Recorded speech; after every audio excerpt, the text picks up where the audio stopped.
Our first speaker, Srinidi Rao, the Chinese bamboo tree, the Chinese bamboo tree, Srinidi Rao.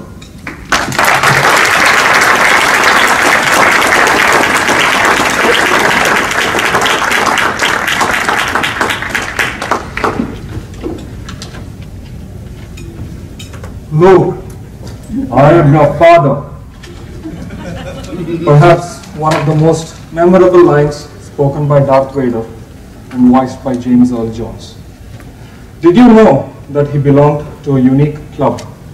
A club that counts amongst its fellow members King George VI, Sir Winston Churchill, Vice President Joe Biden, Jack Welch, Tiger Woods, and me. If you're still wondering, this is a club of stutterers. Madam Toastmaster, fellow Toastmasters, and distinguished guests, I'm here to share my story, that of a person born with a stutter, and today a participant in a public speaking contest. We all have encountered stutterers in our daily lives. The most common forms of stutter being prolongation, stressing on a single syllable multiple times until we get that right, such as, can you tell me that time? Or repetition, repeating one word multiple times until we are ready to say out the next word, such as, can you tell me the time? Or blocks, blowing out a sound because we are unable to form a word. What time is it? This usually ends up with the stutterer not asking for the time and instead just stealing a glance at the other person's watch. Stuttering is a developmental disorder that begins in early childhood and continues into adulthood for about 20% of the affected children. I belong to the 20%. My parents noticed this when I was about 5, and they were really patient with me. School, however, was a very different story. Anytime that the teacher would ask a question, I would never be the first to raise my hand. What if she asked me to answer and I stuttered? Instead, I would repeat the answer to myself over and over again until I get it right, and then I would raise my hand. But guess what? Somebody else would have already given the correct answer.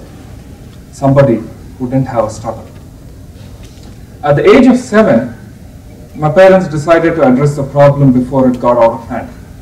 And so they put me on to a speech therapist. He taught me to slow down my speaking by making me read aloud slowly. The big brown fox jumps over the lazy dog. Did it help? If you had asked me then, I would have said an emphatic no. I still had the prolongation, I still had the blocks, I still had the repetition. However, I did manage to get through school and college relatively unscared by just staying quiet. Then came graduation, entering the workforce. How was I going to measure up in a work environment? Ironically, my first job was to teach computer programming to college kids. Great. Now I have to speak for 3 to 4 hours every day. But first, a mock session for an hour with my manager. He got up and left in 30 minutes saying, okay, we're done. Need I say more? That's when I believed that every cloud does have a silver lining. Mine was an unofficial mentor at work. He was not really my mentor. Neither was he a professional therapist. But he had his own way of fixing things, like Lionel Logue in the movie The King's Speech. He noticed that anytime that I was going to stutter, I used to close my eyes and keep my mouth open. And every time I did that, he would fish out the nearest object that he could get his hands on and throw it right at me. A book, a pen, sometimes even a stapler.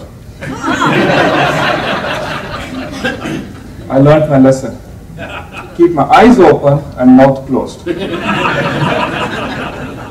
Over time, my stutter became more pronounced when I was in a highly nervous or an anxious state, striking up a conversation with a pretty girl, sitting down with my manager for my annual performance review, or just asking for directions. At most other times, I just stayed quiet. A few years back, when I was doing a presentation at work, my manager pulled me aside and he said, "You speak pretty well. You appear to be quite fluent in English, but you say pretty much all the time." I was using a crutch word to cover my stutter. I didn't know it then.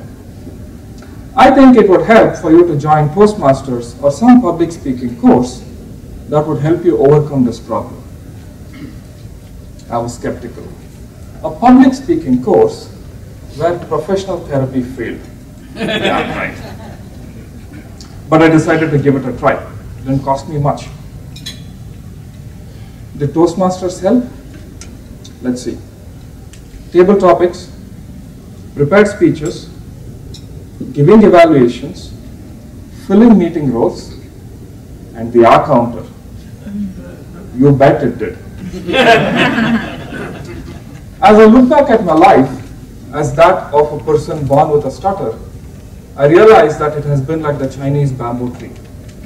The seed was planted many, many years back by the speech therapist, but it took years of careful nurture by my family, my true friends, many years of constant watering by unofficial mentors, helpful managers, and Toastmasters, that today I can stand tall and consider myself privileged to belong to a unique club. My fellow members being King George VI, Sir Winston Churchill, Vice President Joe Biden, Jack Welch, Tiger Woods, and James Earl Jones. Madam Toastmaster.